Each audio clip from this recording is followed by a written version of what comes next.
Bapak Hendy, terima kasih banyak Bapak Maliki, Bapak Masun atas pemaparan materinya yang luar biasa dan komprehensif.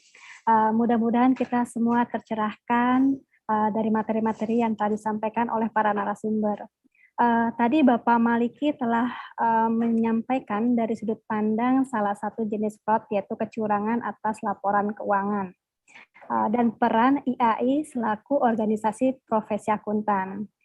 Pak Masun telah menjelaskan dari sudut pandang sektor publik dan menjelaskan pentingnya fraud risk assessment.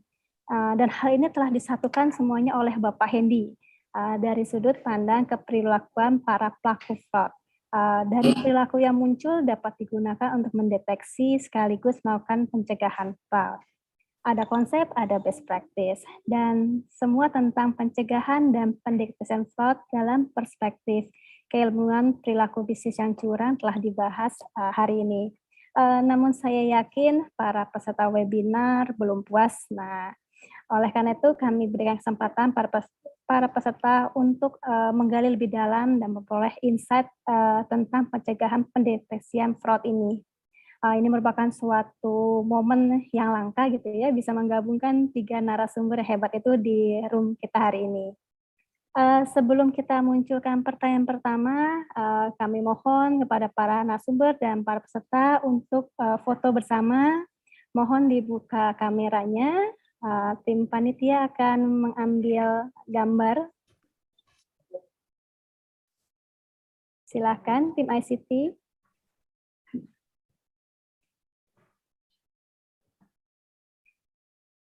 Kita ada banyak 14 slide. Silakan tim ICT di foto-foto dulu.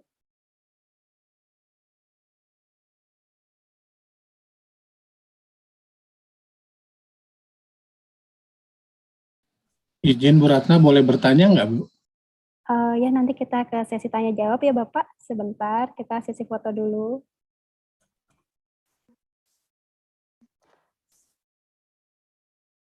Sudah tim ICT? Ya, sudah. Oke, sudah semua difoto. Terima kasih. Sekarang kami mohon bantuan panitia untuk menampilkan satu pertanyaan pertama ya, untuk dijawab oleh narasumber yang dituju, dan nanti narasumber yang lain mohon untuk bisa melengkapi dari sudut pandang yang berbeda dan angle yang berbeda ya, dan juga insight tambahan agar semakin memperkaya pemahaman. Silahkan tim ICT, pertanyaan pertama kita. Belum bisa yang live ini ya, Bu Ratna ya? Iya, kita dari yang chat dulu ya Pak. Oke, baik, makasih. Ya.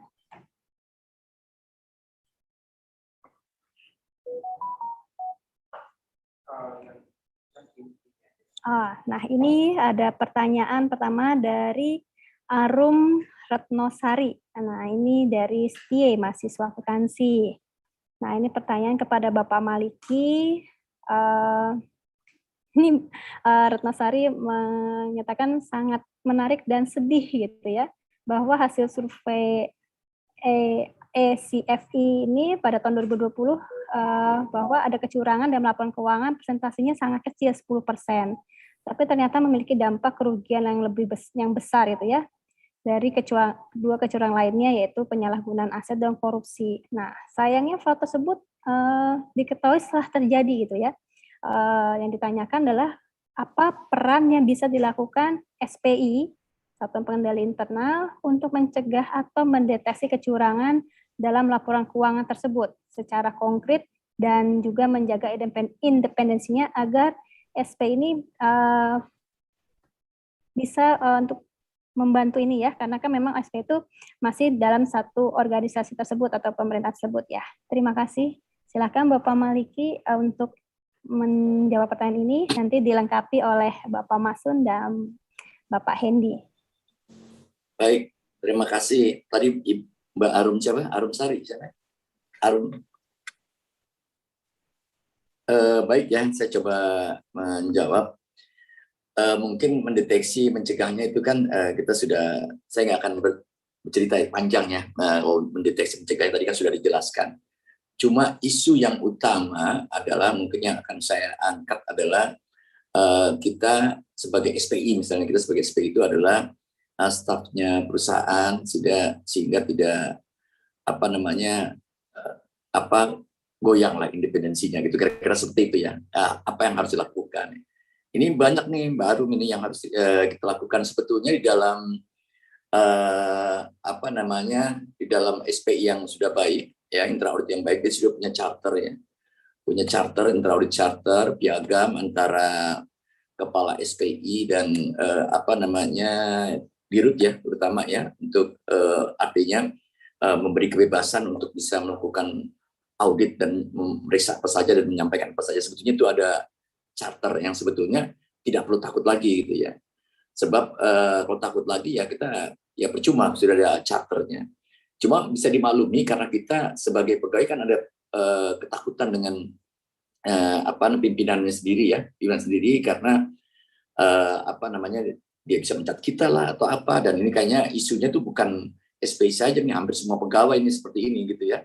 Disinilah yang harus dipegang pertama kepada diri sendiri dulu, Mbak Arum. Jadi selain kita punya potensi, kita harus juga menjaga independensi dan kita punya standar audit untuk melaksanakan audit, menyatakan apa adanya. Di sini tentunya perlu strategi bagaimana kita mengkomunikasikan dengan pimpinan kita ya, persoalan-persoalan yang ada dan menjelaskan konsekuensi kalau tidak ditangani. Itu satu itu. Yang kedua, bahwa intra audit itu punya garis, kalau misalnya kita berat lagi ya, itu biasa itu terjadi mana-mana Mbak Ratna ini. Jadi kalau berat lagi sebetulnya kalau intra audit itu ada garis hubungan ya dengan komite audit gitu, yang notabene itu adalah alatnya komisaris untuk mengawasi perusahaan. Nah itulah jalur-jalur yang bisa disampaikan oleh intra audit untuk menyampaikan hal-hal yang memang kelihatannya agak sulit. Sebetulnya itu kalau di dalam perusahaan itu ada yang secara fungsional kita bertanggung jawab kepada komite dan secara administratif kepada atasan kita. Jadi itu ya Pak Arum. Jadi kita pertama harus punya kemampuan, harus trusted dan capable, dan kita tetap harus memegang independen. Nah ini dibungkus oleh suatu aturan main yaitu intra audit charter ya, menurut charter. Dan kita juga punya organ governance lainnya yang hubungannya kuat antara intra auditor dengan komite audit. Mungkin sementara itu Mbak Ratna. Ya, terima kasih banyak Bapak Maliki atas tanggapannya. Mungkin dari Bapak Masun nih yang dari sektor pemerintah, sektor publik, boleh ditambahkan Pak? Ya, sedikit ya Bu Ratna. Opini auditor itu didasarkan atas kesesuaian terhadap standar akuntansi. Kalau itu di pemerintahan berarti kesesuaian terhadap standar akuntansi pemerintahan. Degree of correspondency, ya, tingkat kesesuaian. Semakin sesuai, ya itu dianggap wajar. Makanya terus opininya bermacam-macam, itu sebetulnya opini berkaitan dengan kesesuaian. Mulai wajar tanpa pengecualian, wajar dengan pengecualian, tidak wajar sampai dengan tidak memberikan pendapat atau disclaim. Itu adalah semata-mata untuk menguji kesesuaian. Nah, ilmu untuk membuat laporan keuangan yang sesuai standar itu sudah lazim lakukan oleh teman-teman ya, yang pakar akuntansi ya. Itu ada banyak ilmunya yang tadi disampaikan juga oleh Pak Hendy ya, creative accounting, ya, engineering financial reporting ya, sinagigan dan sebagainya. Ini adalah beberapa ilmu ya yang bisa digunakan oleh para pelaku untuk membuat laporan keuangan yang seolah-olah itu sesuai dengan standar akuntansi keuangan. Itu berbahaya. Yang akhirnya sama auditor nggak kedetek, sehingga auditor tetap mengatakan itu sesuai dengan standar, maka disebutlah wajar tanpa pengecualian. Maka saran saya, ya ini untuk discuss saja, dua hal yang mesti dilakukan oleh auditor di sektor publik ini. Pertama, lakukan identifikasi terhadap non-quantitative measurement, itu penting. Ya. Jangan hanya lihat laporan keuangan, tetapi isu yang sifatnya non-kuantitatif ya, itu perlu diidentifikasi. Kita bisa melihat dari berbagai macam Nah, sekarang kan zaman sosmed gitu kan ya, atau kita bertanya kepada masyarakat gitu kan, yang sifatnya isu-isu keperilakuan, isu-isu yang non kuantifikasi. Kemudian yang kedua adalah tuangkan ke dalam fraud risk assessment di dalam kita membuat perencanaan audit, sehingga di dalam kita melakukan pendeteksian fraud ya itu tertuang di dalam prosedur audit gitu. Bukan by accident ya. Bukan by accident, tetapi betul-betul dibuat perencanaan di dalam audit program. Demikian Bu Ratna dan teman-teman, ya thank you ya. Iya, terima kasih banyak tambahannya. Nah, mungkin kita dari angle-nya Bapak Hendy, silakan Bapak. Oke, terima kasih. Tadi Pak Maliki, Pak Masun sudah banyak mengcover. Saya cuma menambahkan sedikit aja. Emang pertanyaan kenapa kok financial statement fraud itu cuma dikit ya, cuman kerugiannya besar. Ya, pertama karena susah bikinnya. Dari 3 kategori fraud itu kan yang paling susah dilakukan itu financial statement fraud. Kenapa? Karena harus belajar akuntansi. Jadi harus ngerti akuntansi dulu, debit kredit, teori akuntansi. Jadi ya orang harus menguasai. Jadi financial statement fraud itu saya sering mengatakan penyalahgunaan teori akuntansi, penyalahgunaan ilmu teori akuntansi untuk membohongin orang yang nggak ngerti ilmu teori akuntansi. Gitu. Jadi bagi adik-adik mahasiswa masih kuliah ya, teori akuntansi itu penting ya. Jadi walaupun nggak ada hitungannya, itu harus dipahami benar. Ya, beliau-beliau seperti Pak Maliki, Pak Masun tuh bisa menjadi ahli seperti saat ini ketika harus mengaudit sebagainya, penguasaan teori akuntansi menjadi kuncinya. Nah itu tadi, itulah kenapa cuman kasusnya dikit gitu loh. Karena untuk melakukannya susah dibandingkan asset misappropriation, penyalahgunaan aset yang tinggal ngambil aset kan. Orang ngambil uang dari brankas, ngambil uang dari mesin kasir, ya kan? Itu kan semua orang bisa melakukan. Tidak perlu harus sekolah tinggi-tinggi.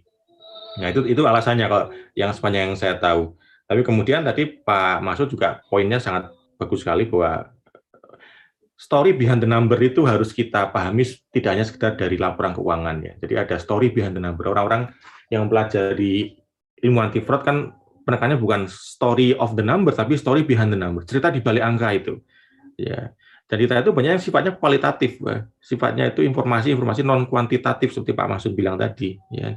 Maka kita perlu open minded pada berbagai macam sumber informasi yang tentu saat ini dengan teknologi yang sudah banyak kita bisa akses itu akan menjadi lebih mudah kita dapatkan. Jadi salah satu jadi kalau sepanjang yang saya tahu sebagai praktisi pendidikan, kalau orang mau masuk dalam dunia anti fraud menjadi seperti Pak Masun, menjadi seperti Pak Maliki, 2 hal penting, kompetensi itu harus dimiliki dan mindsetnya juga harus mindset yang tepat. Ya. Salah satu mindset tepatnya adalah harus open minded terhadap berbagai macam informasi, ilmu dan sebagainya, sehingga akan selalu dituntut untuk belajar hal-hal baru ya dalam perjalanan karirnya. Ya mungkin tambahan saya itu aja. Terima kasih Mbak Ratna. Ya, menarik sekali. Nah, itu mudah-mudahan Mbak Arum nih ya, Mbak Arum Retnosari sudah paham ya tadi ketika narasumber sudah menjelaskan dengan sangat gamblang. Oke, nah sekarang kita ke pertanyaan kedua. Oh ya, mohon maaf Bapak Ibu, ini dari panitia titipan. Jadi kalau untuk pertanyaan mohon di chat saja supaya kita bisa lebih gitu ya? teratur gitu ya, lebih tertib. Oke, Baik, terima makasih. kasih. Iya. Oke, sekarang kita ke pertanyaan kedua. Sudah adakah panitia? Mohon ditampilkan kalau sudah ada. Oh, sudah ada nih. Ini dari Bapak Samsyu Alam. Untuk Bapak Maliki Heru Santosa, sebagaimana yang Bapak tadi disampaikan bahwa kita Indonesia sudah mempunyai sistem pencegahan fraud dari tahun 2012. Namun mengapa masih sering kita dengar terjadinya kasus-kasus fraud yang sering menghiasi media nasional, jadi kayak kembang-kembang itu ya.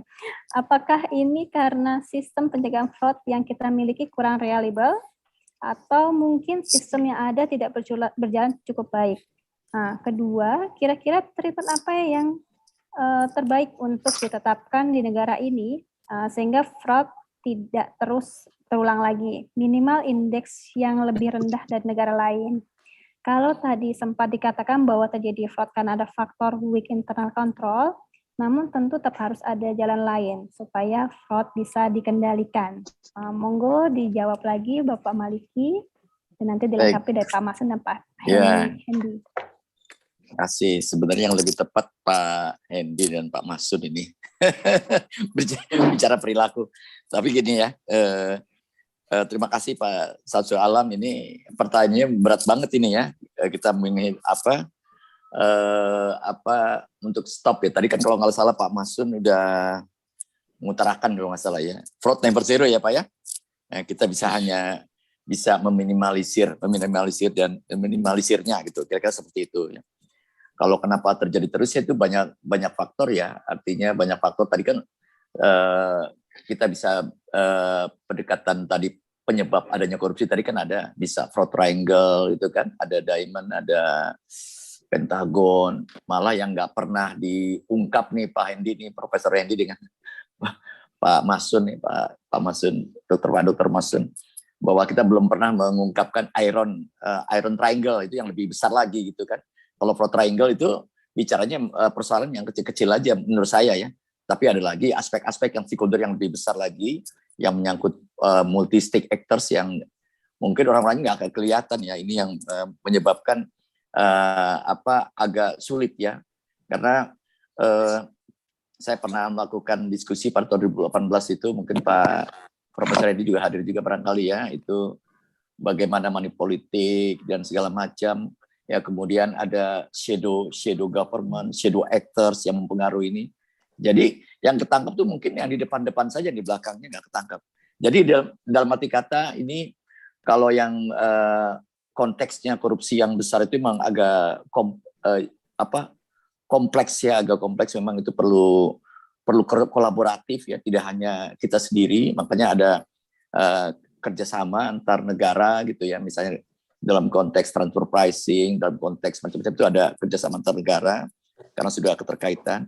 Namun kalau kita menangkap korupsi yang kecil itu ya mungkin bisa saja gitu ya, bisa saja bukan kecil, relatif kecil ya.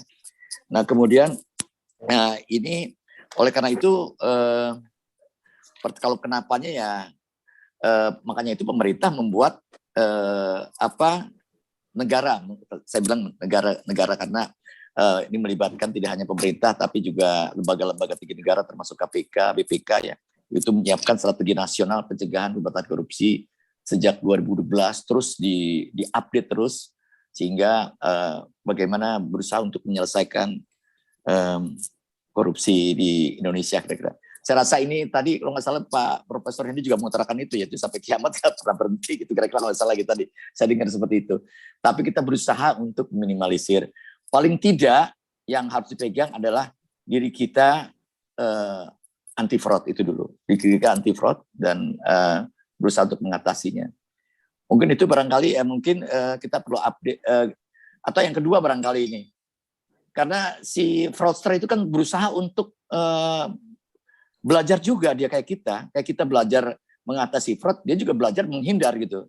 Jadi adu pintar antara kita dengan fraudster ya. Oleh karena itu kita yang anti fraud harus kompak, kolaboratif baik di Indonesia, negara kita maupun antar negara. Saya rasa itu sementara Pak Bu Ratna.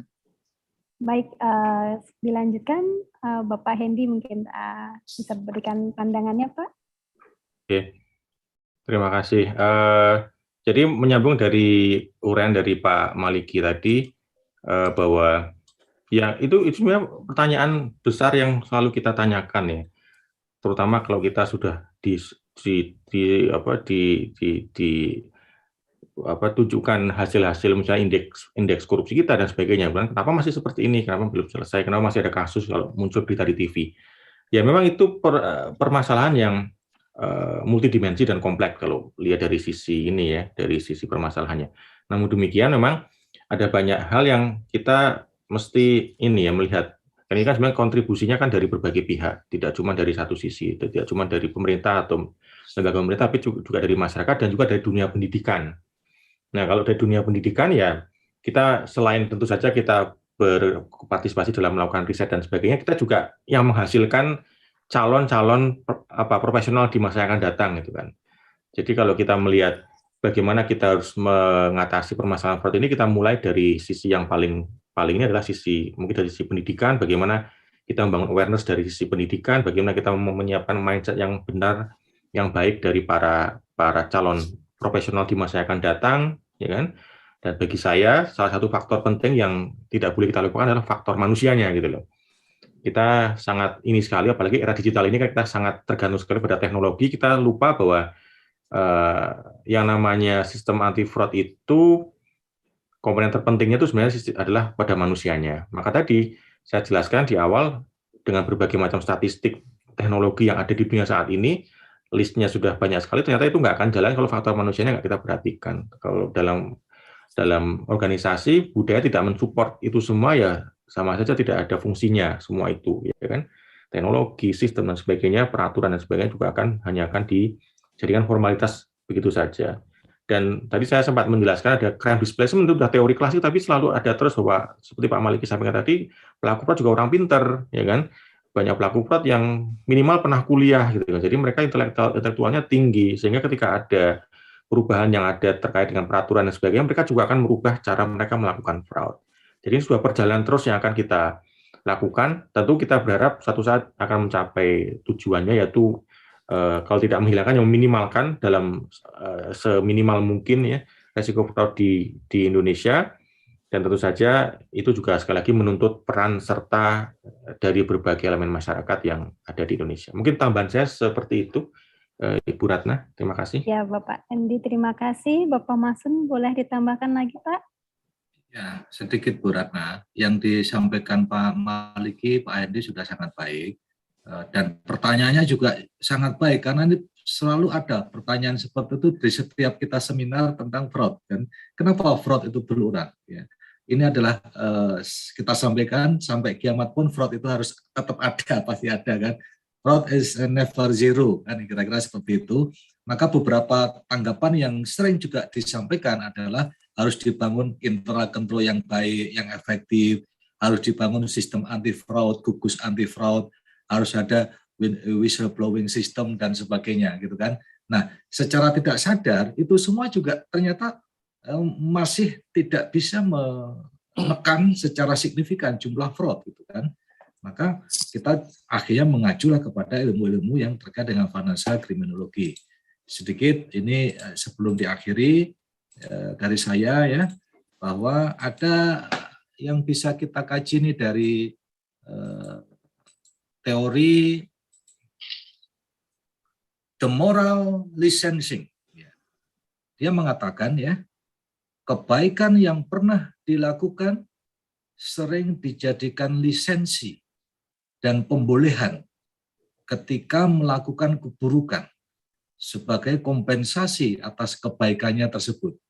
The moral licensing anasi merit. Nah, ini apa yang bisa kita pelajari dari ilmu ini ya, dari teori ini ya, dari pesan ini ya, bahwa orang itu kadang-kadang secara tidak sadar menjustifikasi perbuatannya yang sebetulnya perbuatan menyimpang karena merasa sekian lama sudah berbuat baik. Karena merasa banyak orang-orang sudah mengatakan dia orang baik. Sehingga dia mengatakan dengan berbuat menyimpang yang sedikit ini, itu adalah dimaafkan. Gitu kan ya. Sehingga dengan dia melakukan perbuatan itu ternyata memberikan benefit, ya, itu akan berulang. Seperti itu akhirnya fraud nggak pernah bisa berhenti. Kira-kira seperti itu makna dari the moral licensing theory. Nah, selanjutnya pada saat orang ini mungkin kena kasus pidana, apakah penggelapan dalam jabatan, apakah pemalsuan, apakah penipuan pembukuan dan sebagainya seperti dalam kasus pidana, maka orang ini akan dicap sebagai tahanan, sebagai tersangka, sebagai penjahat. Maka yang kemudian muncul adalah labeling teori labeling, ya, bahwa orang itu akan menjadi penjahat betulan pada saat diberi label-label dia sebagai orang jahat, gitu ya. Nah, ini juga akhirnya akan berulang itu fraud itu, akan terjadi kembali lagi perbuatan kecurangan yang disebabkan oleh label, ya. Sehingga pesan orang tua kita, kalau kasih label kepada anak, kasih nama kepada anak, kasihlah nama yang baik, karena itu akan menjadi label orang tersebut untuk dijiwai dan akhirnya seperti label tersebut. Itu seperti yang disampaikan dalam labeling teori. Ya. Sebagai tambahan, kira-kira seperti itu, Bu Ratna. Ya, terima kasih. Ya, Bu Ratna, saya bisa tambah sedikit aja, barangkali sedikit lagi. Boleh Bisa. banget Bapak, silakan. Jadi gini, saya menambahkan aja. Saya lihat dia sebenarnya saya mau jawab di pertanyaan berikutnya. Mungkin nggak ada waktu ya. Ini berkaitan dengan yang sekarang aja barangkali. Bahwa mungkin kenapa kita mungkin belum berhasil ya. Ada banyak cara lah. Tapi yang jelas yang kelihatan sekarang, yang kita khawatir tentu kita apatis gitu tadi yang masuk gitu ya. Apatis ya. Nantinya akan timbul suatu kondisi pembiaran. Misalnya kayak kita lihat kasus OTT yang sering ada gitu ya, OTT. Yang ditetapkan pimpinannya, bupatinya gitu ya, bupatinya. Tapi apakah bupati atau siapalah? Tapi apakah dia yang melakukan tindakan itu? Kan tidak. Yang prosesnya kan dari bawah gitu kan. Proses dari bawah. Jadi kejarnya itu di bawah. Saya sering mengatakan OTT itu ya memang itu gratifikasi, tapi yang jelas itu adalah bagi hasil korupsi sebetulnya. Jadi kejadian korupsinya ada di bawah. Artinya orang-orang yang di bawah itu sudah tahu teman, pasti di bawah tahu atau membiarkan, yang penting saya tidak menerima gitu ya. Saya tidak menerima, yang penting biarin aja. Kalau ada apa-apa bukan saya gitu. Terus dia pakai whistleblower. Nah, disinilah yang menurut saya ya barangkali kita mental integrity-nya harus kita bangun gitu. Sebab kalau diproses itu terjadi ada dua masalah. Kita membiarkan, itu juga masalah ranah hukum yang kita hadapi, dan juga nanti di akhirat juga dimarahin juga sama Gusti Allah gitu kan. Dua tuh, duniawi dan akhirat kesalah. Jadi ini mental-mental ini yang tadi Pak Masud mengatakan apa tadi, teori moral ya. Saya mungkin bukan bicara teori. Jadi artinya ada seseorang mengatakan bahwa dunia ini rusak bukan karena orang yang jahat, tapi karena orang yang baiknya diam gitu. Jadi kita lebih mengandalkan pada whistleblower, pada pengaduan ya.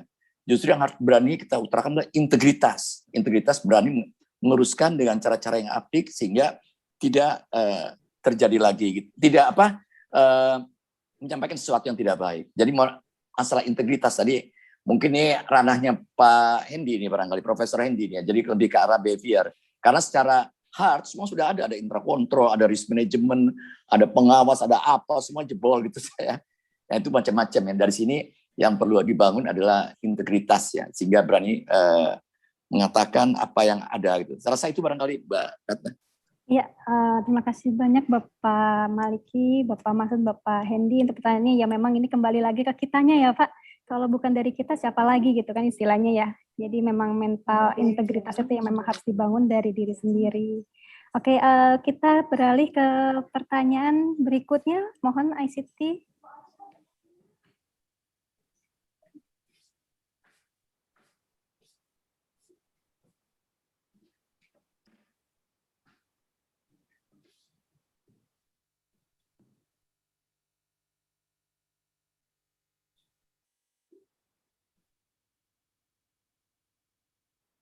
Oh iya, saya masih ingat tadi ya. Dari pertanyaan ketiga, ini dari Bapak Walindo dari Advent Indonesia.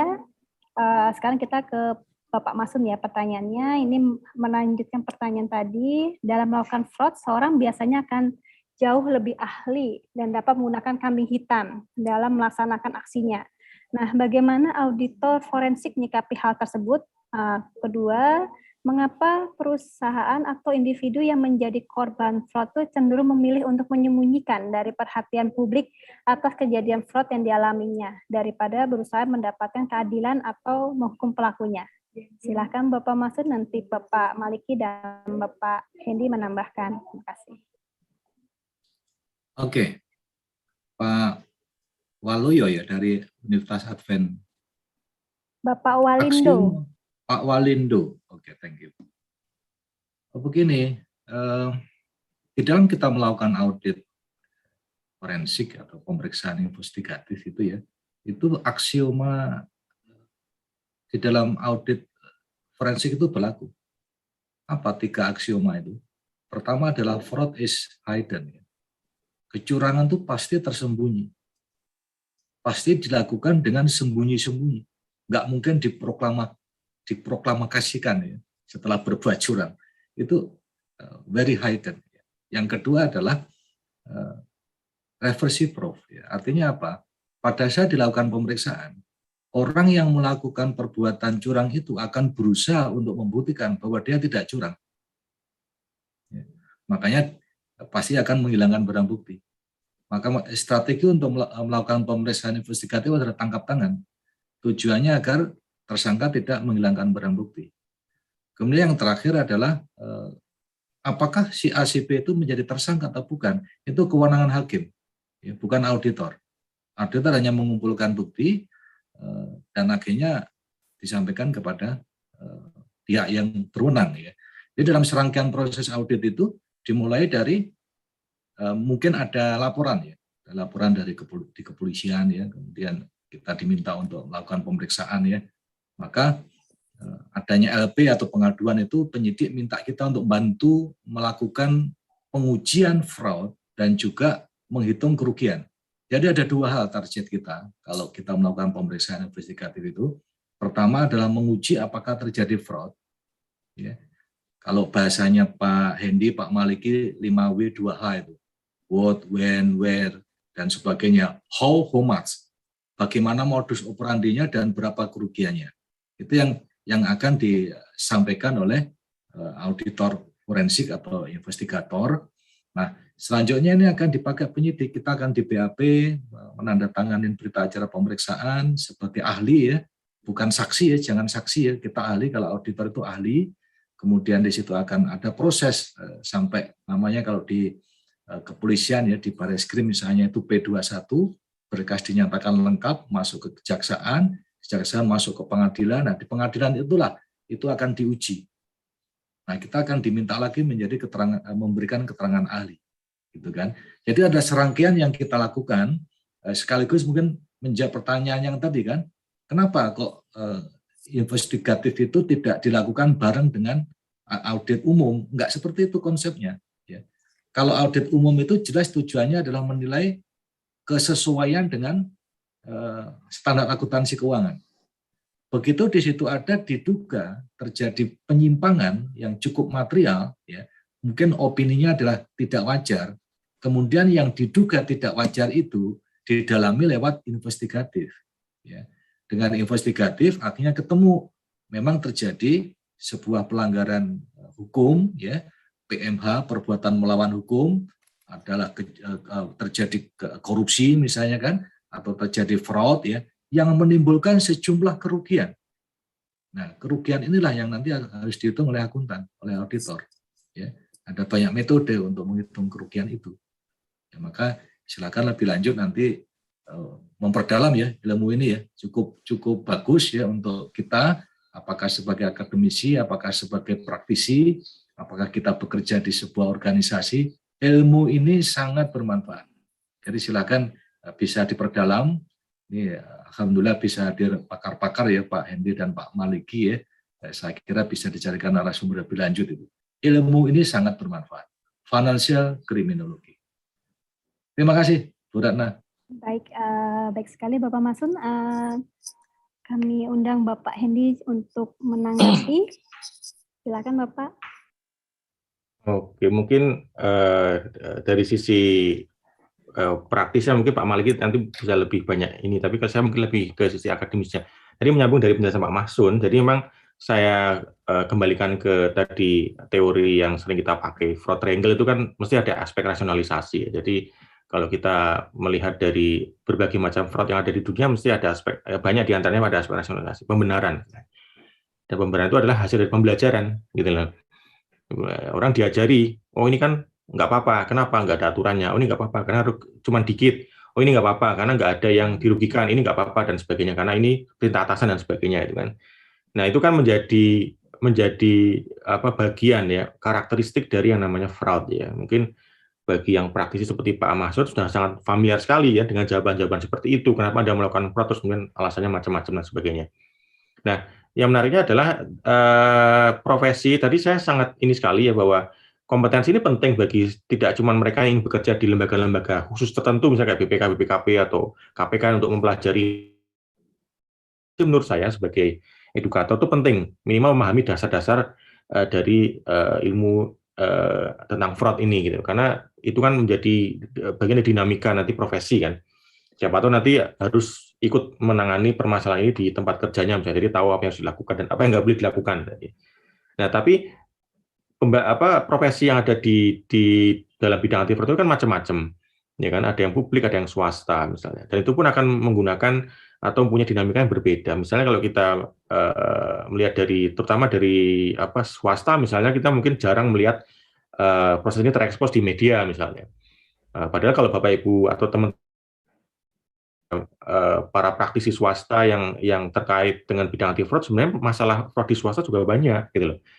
Atau bahkan mungkin jauh lebih banyak ya daripada yang ada di sektor publik, karena nggak terekspos saja misalnya dengan dinamika yang tentu tidak kalah menariknya itu dibahas gitu. Dan faktor yang mungkin perlu kita ini adalah kenapa tidak banyak terekspos ya fraud di sektor swasta itu ya.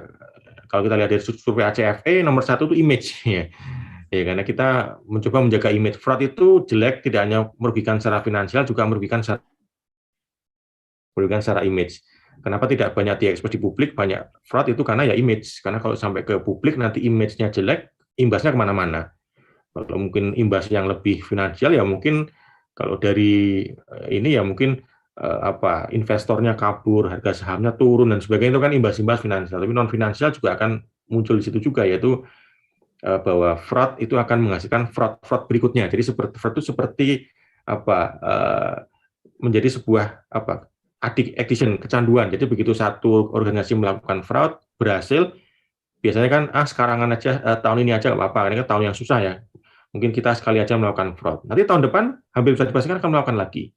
Kenapa? Karena biasanya fraud itu akan menuntut fraud itu akan menyebabkan ya kan sebuah perusahaan atau individu itu malas untuk berusaha karena mereka merasa kayak gini aja dengan fraud itu udah cukup, kenapa harus susah payah melakukan perbaikan misalnya pada satu perusahaan dan sebagainya. Jadi itu aspeknya banyak sekali dan itu saya setuju dengan Pak Mason, itu ilmu yang sangat penting sekali dalam berkarir nanti kalau bagi teman-teman adik-adik mahasiswa terutama untuk dipelajari untuk mempersiapkan diri menghadapi tantangan dimanapun nanti akan berkarir ya di dunia kerja nanti. Mungkin tambahan saya itu aja, Bu Ratna. Terima kasih. Baik, terima kasih Bapak Hendy. Mohon Bapak Maliki. Bapak Maliki masih ada kan ya? Oke. Ada, masih.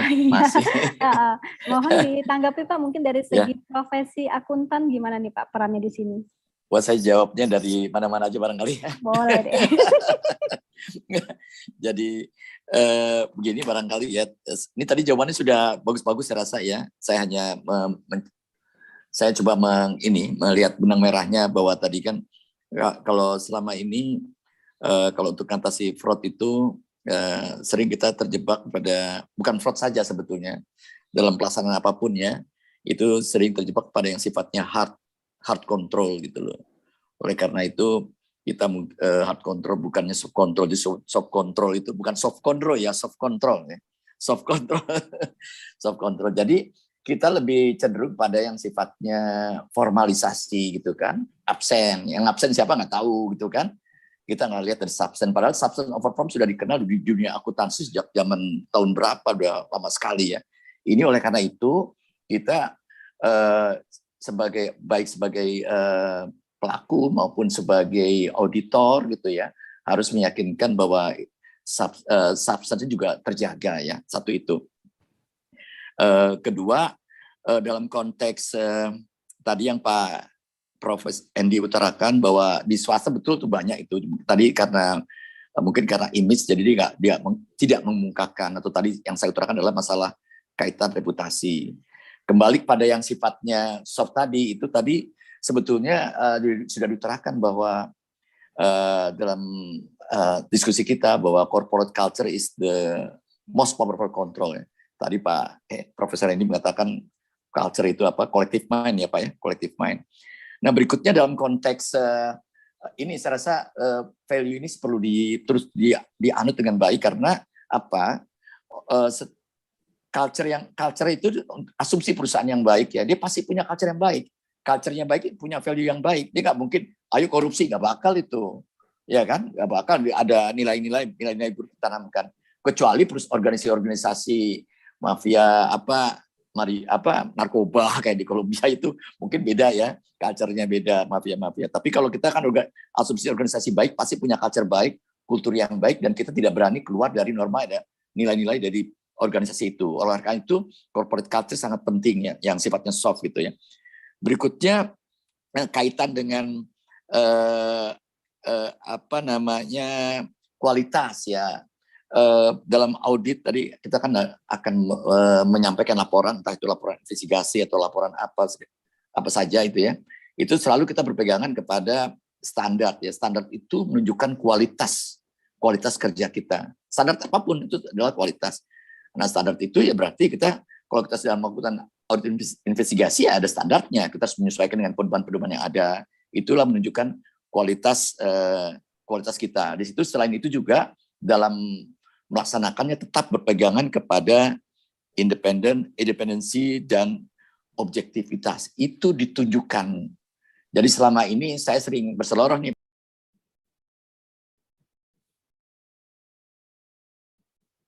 Iya Pak, suaranya kemana Pak Maliki? Sorry, Ya. kok bisa hilang sedikit ya? Kok bisa hilang begitu? Iya, kepencet Pak. Enggak, saya tidak mencet gitu. Oh. Bingung juga nih, aduh nih ada apa nih? Sorry, maaf. Terima kasih diingat. Jadi integritas apa? Jadi dalam tadi yang kualitas sudah ya, Mbak? Kualitas sudah, belum ya? Halo? Ya sudah Bapak. Sudah ya. Berarti yang terakhir yang adalah kaitan dengan dalam kita melakukan aktivitas apapun ya, gitu berpegang kepada standar. Yang masalahnya di kita, saya sering berseloroh. Ini Pak Masun dan khususnya Prof. Hendi, saya sering bicara begini, independen dan objektivitas jangan cuma di standar dong, buktikan, demonstrate gitu. Nah ini yang jadi isu kita adalah to demonstrate bagaimana kita tetap independen, objektif dan menjalankan kode etik ya.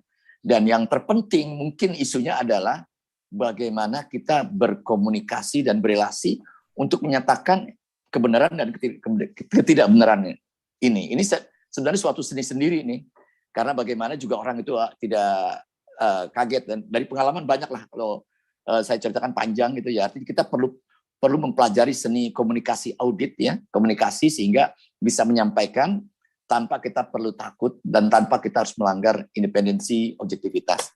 Itu barangkali Pak Ratna, makasih. Terima kasih banyak Bapak. Nah ya memang sih seperti itu ya yang terjadi. Nah sebenarnya sih juga di webinarnya juga ada fraud nih Pak. Gimana? Jadi ya di webinar juga tanpa kita sadari kita juga telah melakukan fraud Pak di sini Pak. Jadi seperti jamnya sudah lewat dari jam 12 Pak. Wah, fraud waktu ya. Ya, tapi seperti masih banyak banget pertanyaannya harus dijawab. Kita langsung ke pertanyaan berikutnya ya Pak. Siap. Mohon panitia menampilkan pertanyaan berikutnya.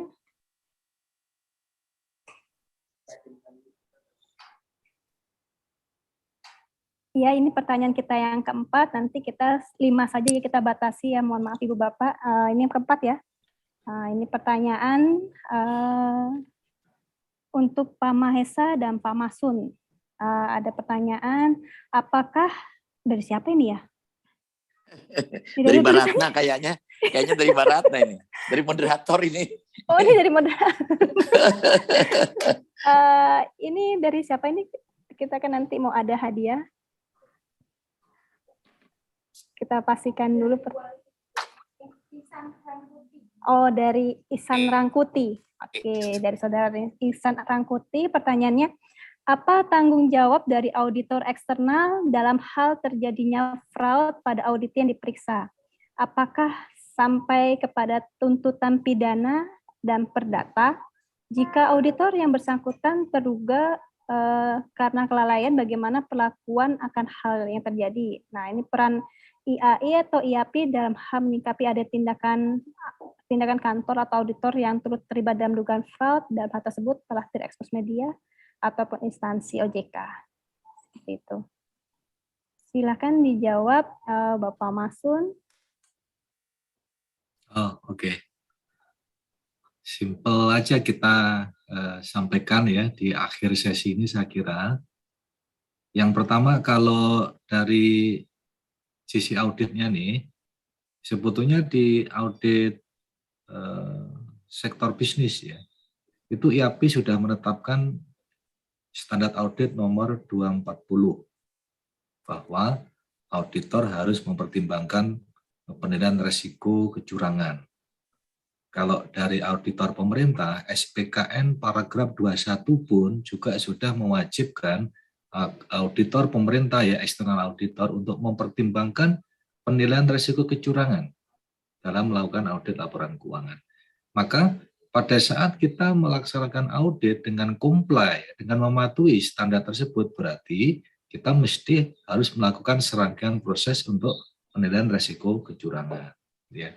Bagaimana Pak? Ternyata nggak bisa mendetek kecurangan. Selama prosedur itu sudah kita lakukan, ternyata nggak mampu mendetek kecurangan, itu bukan kegagalan audit. Itu adalah resiko audit.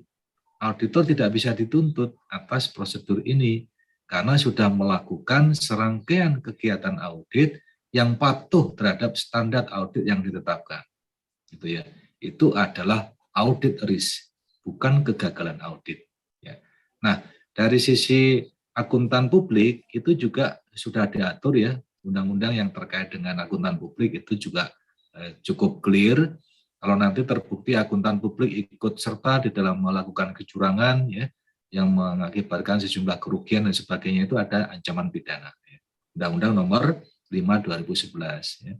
Kemudian juga diperkuat dengan PMK ya, Peraturan Menteri Keuangan Nomor 20 2015. Itu semua cukup clear bagaimana kita bekerja ya, dan di situ ada beberapa resiko, tapi ingat ya, antara resiko audit dengan kegagalan audit berbeda. Kalau resiko audit, auditor nggak bisa dituntut meskipun nggak bisa mendetek kerugian, itu bukan malpraktek ya, karena sudah melakukan pekerjaan sesuai dengan standar. Kita dilindungi oleh standar auditing. Yang bisa dituntut itu adalah jika auditor melakukan pekerjaan audit itu tidak sesuai dengan standar, sehingga menyebabkan tidak bisa mendetek sebuah kecurangan dan ada orang yang dirugikan. Ya. Maka disinilah yang disebut dengan kegagalan audit, itu bisa dituntut. Ya, kira-kira seperti itu, Bu Ratna dan teman-teman. Thank you. Terima kasih Bapak Masun. Bapak Maliki boleh menambahkan Pak? Silahkan. Baik, terima kasih. Tadi sudah diutarakan Pak Masun, sudah clear kayaknya Bu. Karena ini kan berkaitan dengan auditor. Auditor itu ya kalau berarti saya anggap ini kaitannya dengan kantor akuntan publik ya. IAPI sudah asosiasi tadi Pak Masun sudah bicara dalam konteks IAPI. Mungkin yang saya sampaikan adalah secara generiknya saja gitu barangkali ya, bahwa setiap profesi itu bekerja sesuai dengan standar dan kode etik yang ada. Itu secara basic umumnya itu. Tadi kan Pak Masun mengutarakan kalau dia sesuai dengan standar, yaitu bukan kegagalan audit gitu, kira-kira tadi sudah diutarakan. Jadi artinya kita bekerja sesuai dengan standar dan kode etik. Dan di situ sudah melekat tadi independensi, sudah kita udah punya kemampuan, keahlian, dan kita tidak ikut macam-macam terhadap keterlibatan di sana. Nah kalau ada ya berarti ranah peraturan lain atau hukum yang akan bermain. Jadi intinya justru disinilah yang utama dari kita, umumnya tidak terkait dengan auditor saja. Bagaimana kalau semua profesi itu menjalankan fungsinya dengan baik. Tidak hanya auditor, semua profesi, sebenarnya profesi bukan auditor aja Mbak Ratna. Banyak profesi itu.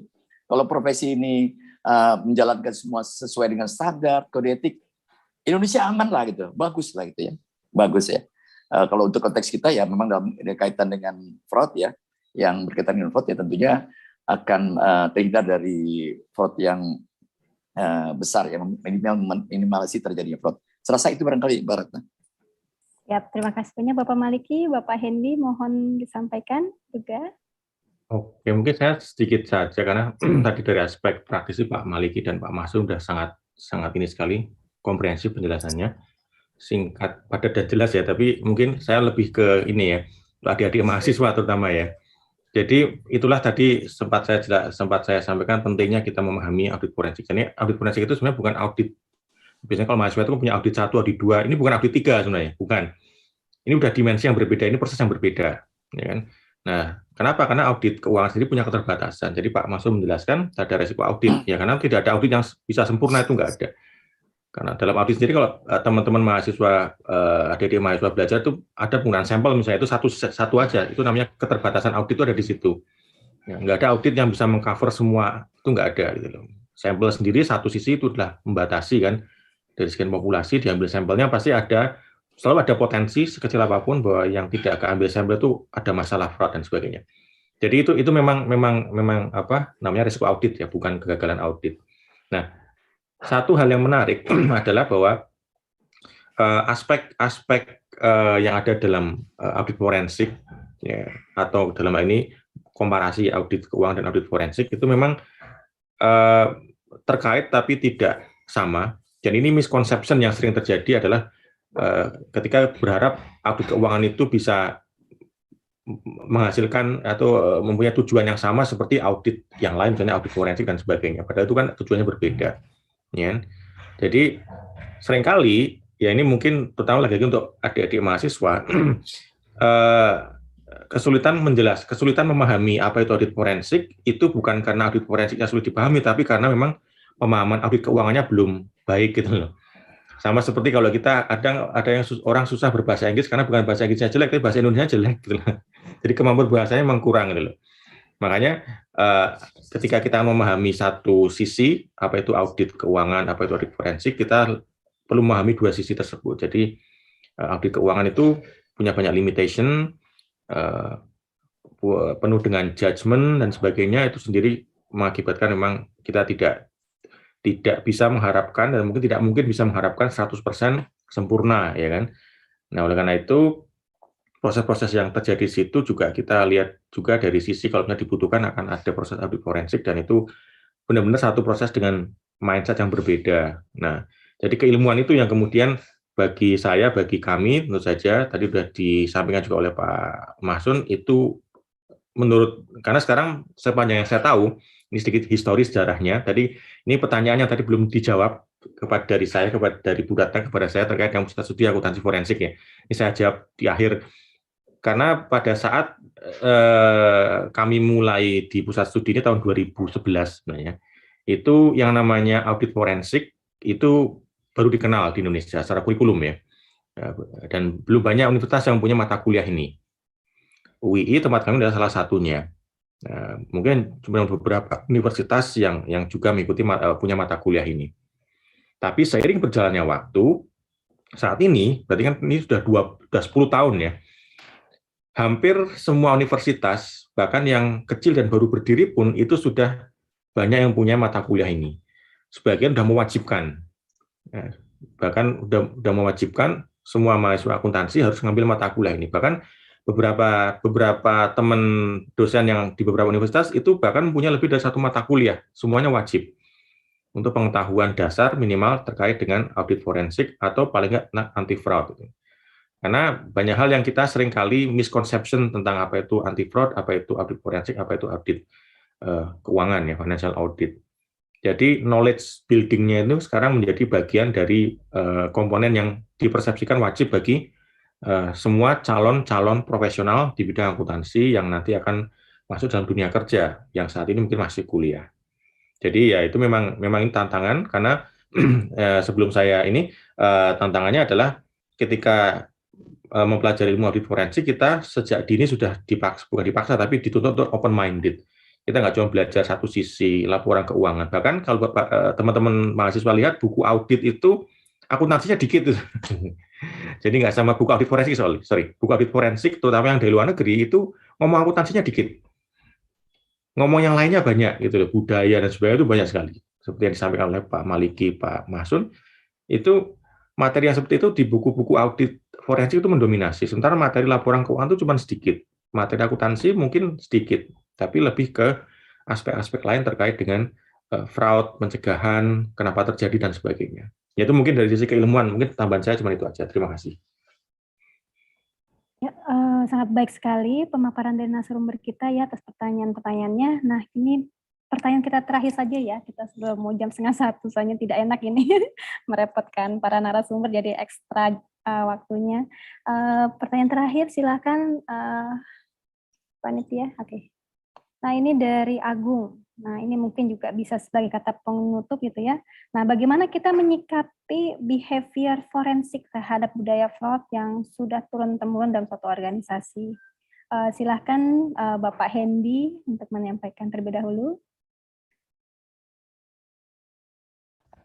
Maaf.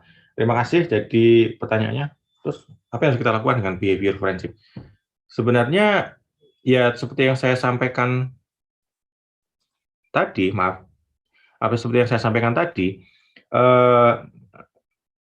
fraud terjadi karena interaksi. Maka kita perlu ya sebagai mahasiswa akuntansi, ya harapannya dari sesi ini, ya kan teman-teman adik-adik mahasiswa, terutama juga akademisi dan juga semua yang ada di sini, bahwa akuntansi itu lebih dari sekedar angka gitu loh. Di situ ada interaksi, di situ ada orangnya, ada perilaku dan sebagainya yang akhirnya menghasilkan angka itu gitu loh. Jadi angka itu nggak terjadi dengan sendirinya, angka itu terjadi karena interaksi gitu loh. Jadi kalau kita bicara behavior forensik, terus apa yang kita lakukan? Maka salah satu value yang harus dimiliki oleh seorang calon atau seorang akuntan pada saat ini adalah bagaimana kita memahami bahwa angka itu lebih dari sekedar angka, bahwa angka itu adalah hasil dari interaksi, angka itu adalah accounting is socially constructed, itu sering kita lupakan gitu loh. Akuntansi adalah hasil dari konstruksi sebuah budaya gitu loh. Dalam akuntansi, standar akuntansi itu sebenarnya ada kesepakatan kan, dan itu mau nggak mau akan terini dengan budaya kita, aspek budaya di situ. Jadi kita jangan menutup diri hanya belajar satu sisi ilmu saja, ya kan? Apalagi kalau ingin masuk dalam dunianya seperti Pak Mahsun, Pak Maliki, ya kan? Itu dituntut mau nggak mau harus orang jadi orang yang open minded gitu loh. Jadi behavior forensik adalah salah satu yang kemudian bisa dipelajari untuk seorang akuntan atau calon akuntan untuk menjadi seorang akuntan yang lebih efektif, menjadi seorang auditor forensik yang baik, memahami bahwa interaksi manusia itu adalah bagian penting dari apapun yang kita lakukan, termasuk dalam akuntansi itu sendiri. Gitu loh. Tidak ada akuntansi tanpa adanya masyarakat kan. Karena kalau dalam teori akuntansi kan accounting is socially constructed. Gitu loh. Jadi kita selama ini menganggap ilmu budaya itu ya ilmu yang terpisah dari ilmu akuntansi. Ini kesalahan persepsi ya. Barangkali sampai sekarang juga masih mahasiswa adik-adik masih menganggap akuntansi itu ilmu eksak, bukan, itu ilmu sosial gitu loh. Karena hanya karena banyak angkanya terus menganggap akuntansi itu ilmu eksak gitu. Enggak, kita itu tidak ilmu eksak, itu ilmu sosial. Karena dalam teori akuntansi accounting is socially constructed gitu loh. Bukan ilmu. Karena kenapa debit kredit seperti itu? Karena kita sepakat seperti itu gitu loh. Kenapa laporan keuangan seperti itu? Karena kita sepakat seperti itu. Ada dalam standar akuntansi kan, jadinya kan kesepakatan itu kan. Nah, kalau kita mau merubah ya silakan nanti bisa bikin standar baru atau apa yang nanti akan menjadikan akuntansi lebih baik gitu loh. Jadi accounting is socially constructed. Mungkin tambahan dari saya itu aja. Terima kasih. Siap Bapak Hendy. Dari Bapak Heru, Bapak Maliki Heru, silakan. Jadi kemana-mana nggak tahu. Ya. Bapak, silakan. Baik, ini pertanyaannya saya lihat dari perspektif yang lain ya. Tadi kayak forensiknya tadi sudah dari Profesor Randy. Saya mau melihat dari perspektif bagaimana menghilangkan budaya fraud itu sendiri. Kalau nggak salah seperti itu saya tangkapnya gitu ya. Ini saya kalau forensiknya tekniknya sudah tadi Pak Prof Hendy sudah menjelaskan ya. Saya berpikir kalau kita membicara budaya fraud gitu ya, itu bang saya melihat nih Pak Hendy, Prof Hendy ini barangkali saya lihat juga ada beberapa daerah-daerah tertentu yang mungkin bukan budaya fraud ya, kebiasaan-kebiasaan buruk terjadi lah ya di instansi manapun, ada beberapa instansi juga seperti itu. Saya mungkin bisa merefer kita pada saat belum ada KPK gitu ya. Sebelum ada KPK bagaimana kita bisa ya macam-macam lah kayak gitu kan. Nah terus akhirnya dengan adanya KPK terus pelan-pelan terus secara gradual ada perbaikan-perbaikan gitu, ada perbaikan-perbaikan terus. Jadi intinya apa? Ya walaupun masih terjadi, tapi sudah ada perubahan yang sangat besar menurut saya, sangat besar. Ini kita memerlukan strategi. Ini saya melihatnya dari konsep nasionalnya barangkali, atau bisa juga konsep di dalam organisasi atau daerah tertentu. Ini perlu adanya tadi kan tone of the top. Kedua perlu adanya need of urgency, bahwa ini harus diatasi. Nah disinilah yang perlu digaungkan. Jadi kita perlu mengatakan bahwa ini budaya fraud ini kalau nggak didiamkan bisa berbahaya. Di sini perlu ada diangkat yang lebih tinggi. Karena ini bicara budaya ya, berarti ada ke arah kita mungkin merubah budaya. Oleh karena itu mudah merubah budaya. Di sini perlu ada digaungkan need of urgency dan kita membentuk koalisi untuk melakukan perubahan-perubahan tadi sehingga budaya fraud tidak terjadi lagi. Saya rasa itu barangkali dari saya, Bu. Ya, terima kasih Bapak. Silakan Bapak Masun menambahkan. Ya, saya tambahkan ya, karena ini sudah cukup komprehensif dari Pak Maliki dan juga Pak Hendy. Saya tambahkan ini membangun forensic behavior ya, itu sebetulnya juga sangat tergantung dari leadership ya. Leadership itu sangat penting banget ya. Kita tahu ternyata dari leadership itu bisa mengarahkan sebuah budaya. Jadi kita tahu bahwa sering kita di dalam melakukan kegiatan kepemimpinan itu sampaikan ada visi, ada misi, ada filosofi, ya, ada policy. Nah, membangun budaya itu mesti lewat filosofi, bukan policy. Filosofi itu ya berkaitan dengan core belief, core value, menyentuh orang ya pakai hati ya, bukan pakai peraturan. Ya.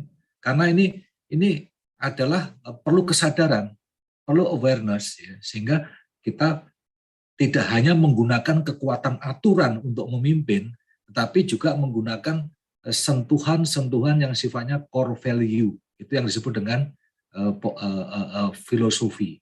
Itu sering kalau di organisasi kan diwujudkan dalam slogan, dalam moto dan sebagainya ya.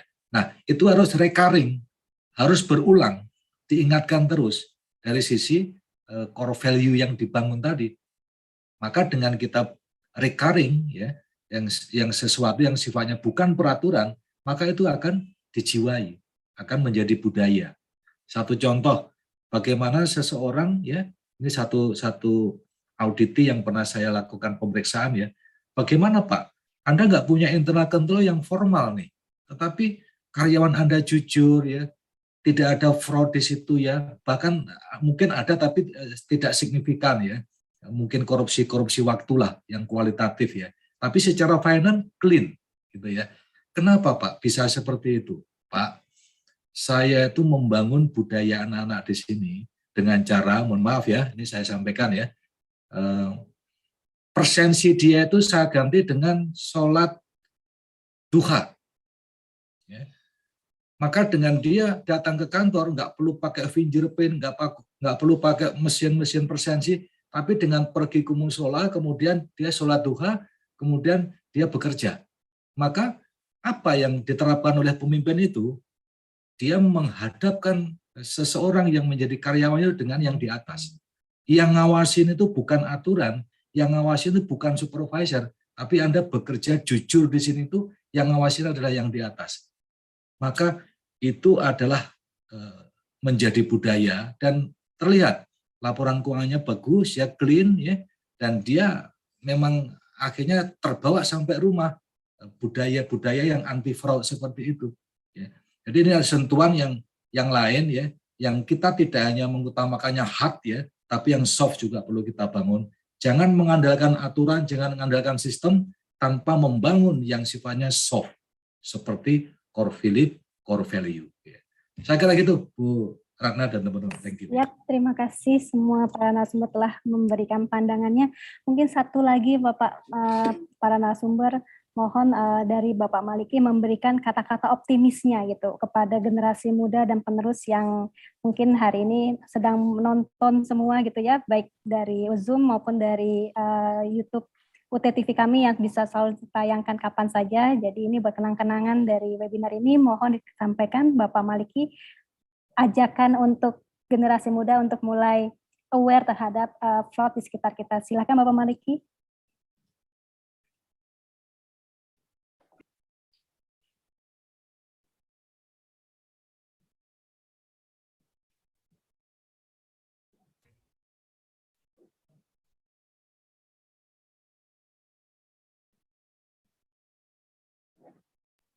Ya Bapak, masih di unmute.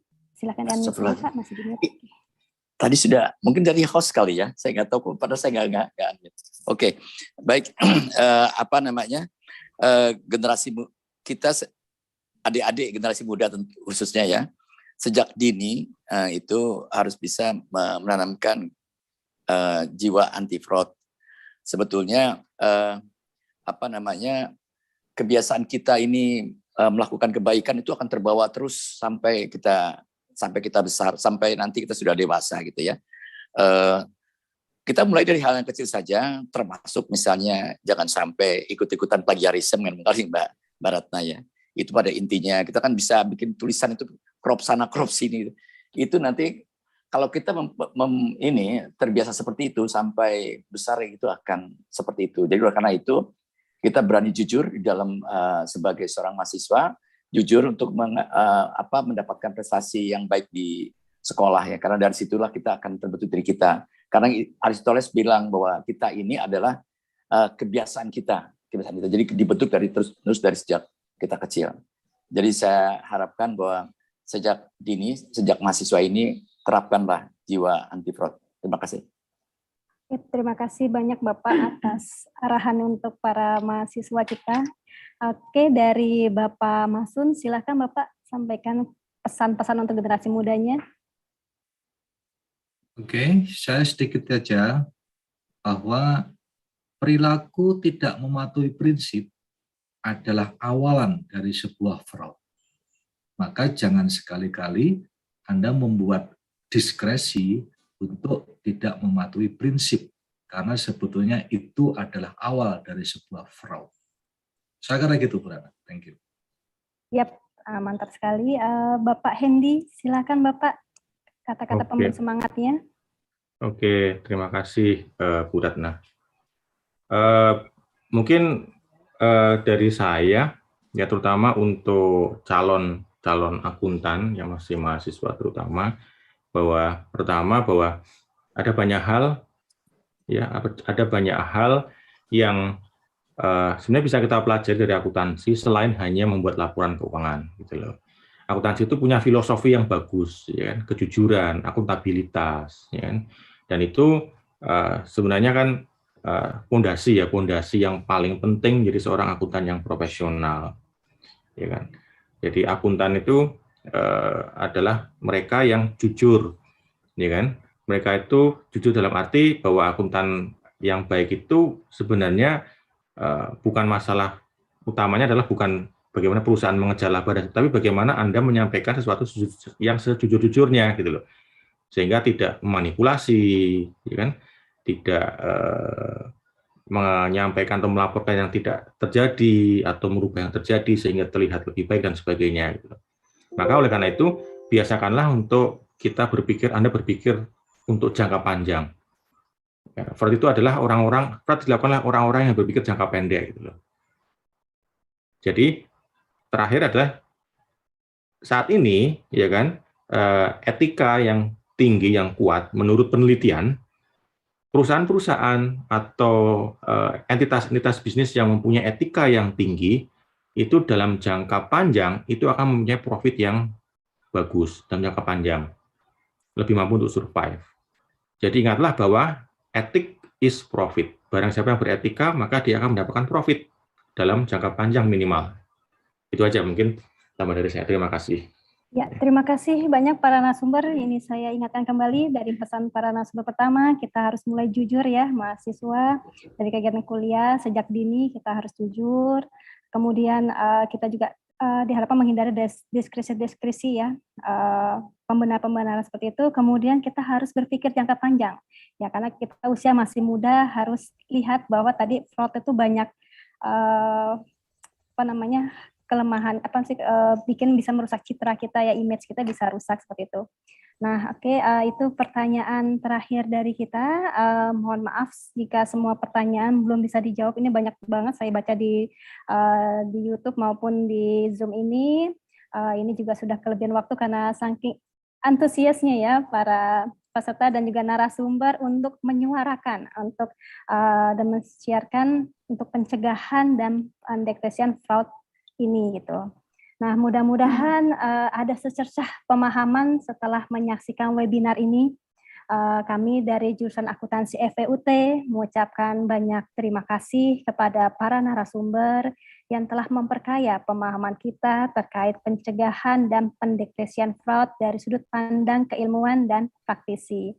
dan tentu saja juga kepada para sponsor atas dukungan dan telah memberikan berbagai hadiah untuk penanya terpilih. Dan tak lupa saya secara pribadi juga mohon maaf jika selama memandu sesi ini ada hal-hal yang kurang berkenan.